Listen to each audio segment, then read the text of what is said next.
Hi guys, I'm going to start reading chapter 2 of Superfudge. It's called Coochie Coochie Coo.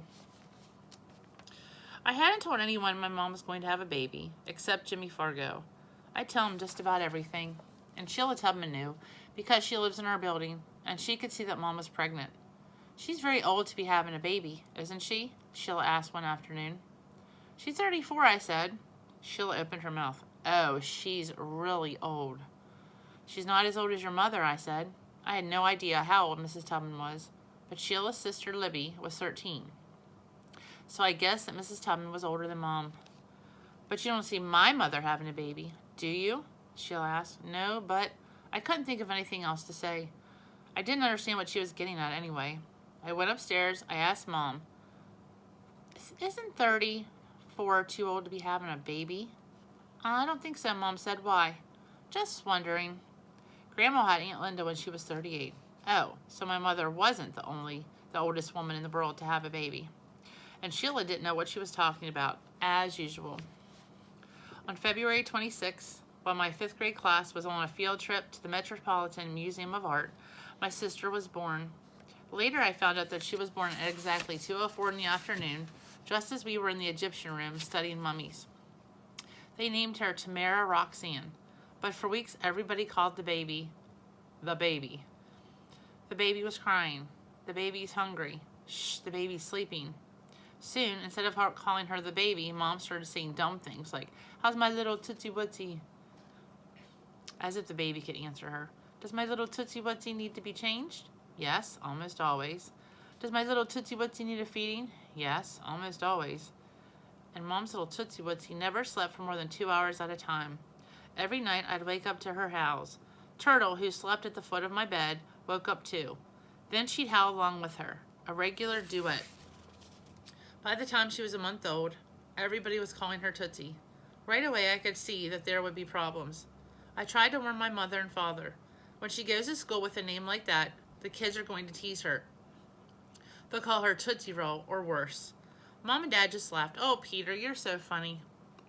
Only I wasn't being funny at all. I knew what I was talking about, but there was nothing I could do.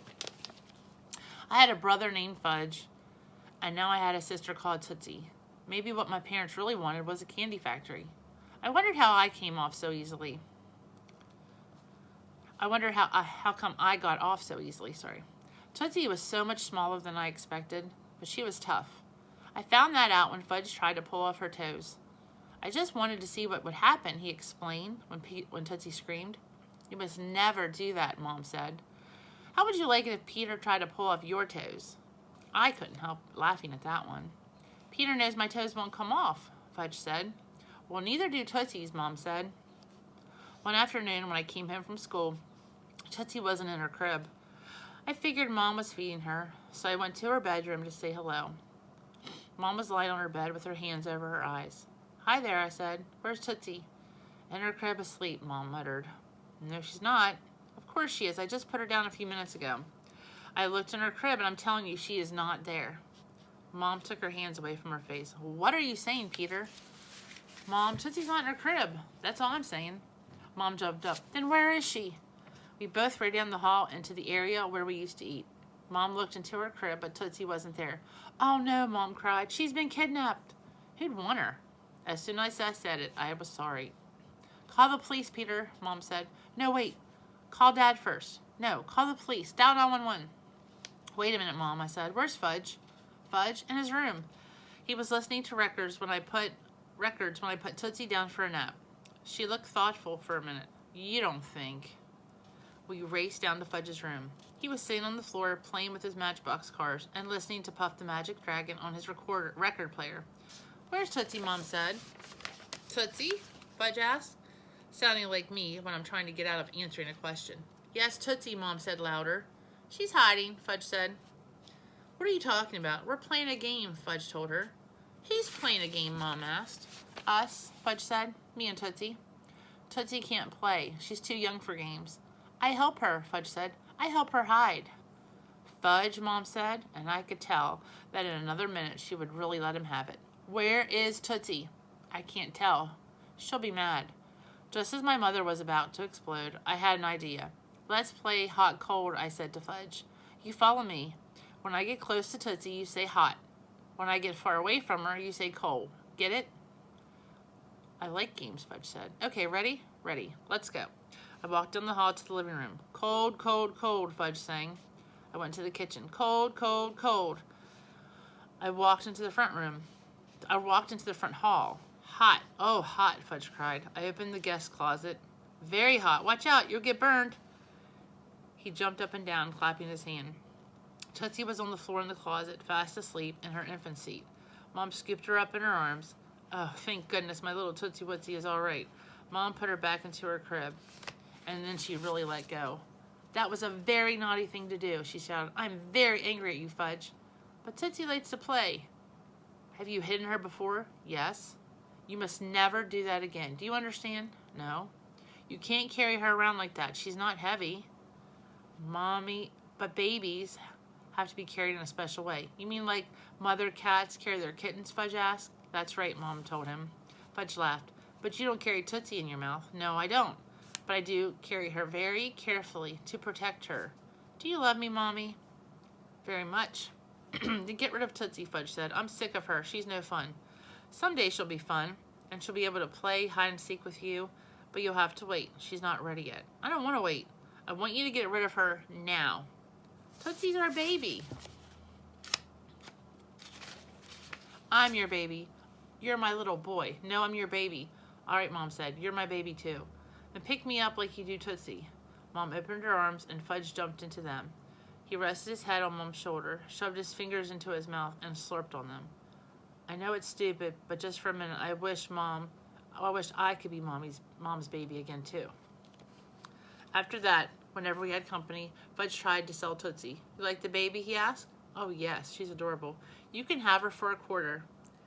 When that didn't work, he tried to give her away. We have a baby upstairs, and you can have her for free, he said to anyone on the street. When that didn't work, he tried to pay to have someone take her away. I'll give you $0.25 if you take her to your house and never bring her back. He tried that with Sheila Tubman. My mother told me when I was born, Libby wanted to get rid of me too, Sheila said. Who could blame her, I thought. But she got over it, and so will you, she told Fudge. Fudge kicked Sheila, and then he ran down the hall. Sheila stood over Tootsie's crib. Lucky for her, she doesn't look like you, Peter. What's that supposed to mean, I said. Look in the mirror sometime. Coochie, coochie, coo, she said to Tootsie. We talk to her like she's a regular person, I said. But she's not a regular person, Sheila told me. She's a baby, so you don't have to make those stupid noises at her. But she likes them. Watch this. If I tickle her under the chin, she smiles. It looks just like she's smiling, but really it's gas. Oh no, Tootsie is smiling just for me. Aren't you precious, you little precious thing? It did look like Tootsie was smiling, but why would anybody smile at Sheila Tubman, even a baby? That night, Fudge climbed into Tootsie's crib. I'm the baby, he said. Ga, ga, ga. Dad lifted him out of the crib. You're a big boy. You sleep in a big boy bed. No, I'm not a big boy. I'm a baby. Wah, wah, wah. I decided it was time to have a little talk with the kid. So I said, hey, Fudge, you want me to read you a story? Yes. Okay. Get into bed, and I'll be right there. I brushed my teeth and put on my pajamas. When I got to Fudge's room, he was sitting up in bed with his favorite book spread out across his lap. Arthur the Anteater. Read, he said. I sat down next to him. Aren't you tired of acting like a baby, I asked. No. I thought you wanted to be like me. I do. Well, you can't be a baby and be like me, too. Why not? Because babies can't do anything. They just eat, sleep, and cry. They aren't even interesting. Then why does everybody think Tootsie's so great? Because she's new. They'll get tired of her pretty soon. It's better to be older. Why? You get more privileges. What's privileges? It means we get to do things she can't do. Like what? Like staying up late and watching TV and all sorts of things. I don't get to stay up late. You do. That's because I'm the biggest brother. But you'll get to stay up later than Tootsie. When? When she's 4 and you're 8, then you'll get to stay up a lot later. And you'll go to school, and you'll know how to read and write, and she won't. And, read, Fudge said, sliding down under the covers. Will you stop trying to be a baby, I asked. I'll think about it. Well, it's better than nothing, I think. Fudge fell asleep before I finished the book. I pulled his covers over his head, pulled his covers up, and turned off his light. Then I went to the bathroom and studied myself in the mirror. What was Sheila Tubman talking about? I looked the same as always. And why did she think Tootsie was lucky not to look like me? Unless it was my ears. Lately they seemed too big. I tried holding them down flat on the side of my head. Not bad, I thought. Maybe I could tape them back every morning before school. But that would be a lot of trouble. If I grew my hair longer, I could hide them. Yes, that's what I'll do. I'll grow my hair until it covers my ears. I yawned. When I yawned while I was looking in the mirror, I could see my tonsils. I went to my room, got into bed, and fell asleep.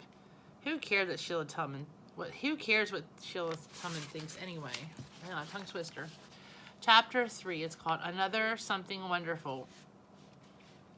Life at our house had definitely changed. Dad would come home at night with an armful of grocery bags and fix our dinner. The washing machine was always running. Every time Tootsie had a feeding and was burped, she spit up. She had to be changed about 6 times a day. Fudge started wetting his pants again, and then the bed. Mom and Dad said he was going through a phase, and that if we were patient, it would pass. I suggested putting him back in diapers, but nobody else thought that was a very good idea. One afternoon, Mom started to cry right in front of me. What's wrong? I asked. I'm just so tired, she said. There's so much to do. Sometimes I think I won't be able to make it through the week.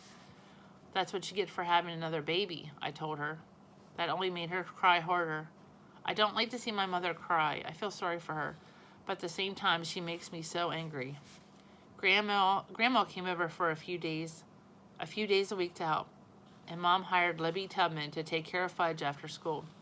I stayed at Jimmy Fargo's house until dinner time.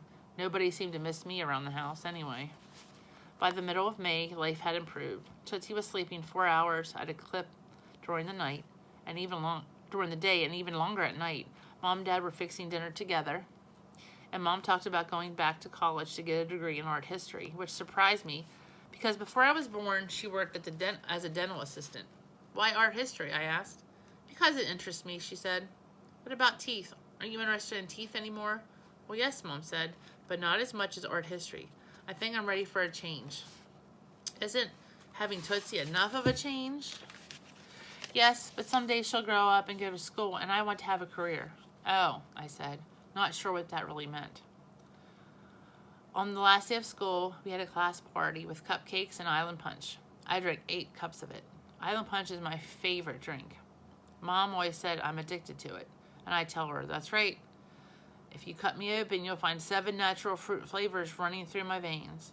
After drinking 8 cups in a row, then riding home on the school bus, then walking to my building, then waiting for the elevator, then dashing down the hall to our apartment, then digging out the key and unlocking the door, I really had to use the bathroom. I mean, really.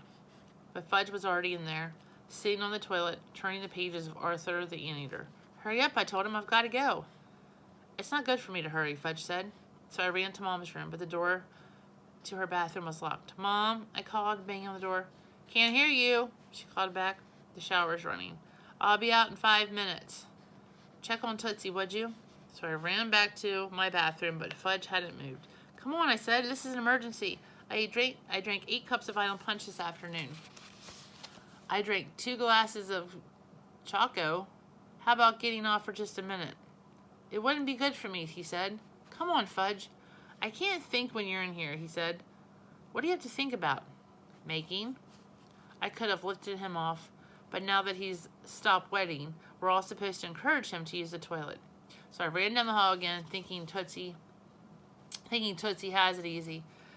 She just lets it out wherever she is, and she just lets it out wherever and whenever. Then I remembered that my teacher had us read a book about England in the 18th century. People used chamber pots instead of toilets, way back when. I wish we had an old chamber pot handy. I was getting desperate. I ran to the living room and looked around. We have a big plant over in the corners. It stands more than 5 feet high. Should I? I wondered. No, that's disgusting, I thought. But when you've got to go, you got to go, I reminded myself. I loosened my belt buckle. As I did, Fudge called, Okay, Pita, I'm done. You do the flush. Fudge refuses to flush the toilet. He's afraid he'll go down the drain too. But this wasn't the time to convince him he was wrong. I raced in the hall and relieved myself. Fudge watched. Okay, I'm going to stop there, and we'll continue with Chapter 3 tomorrow. Bye, guys.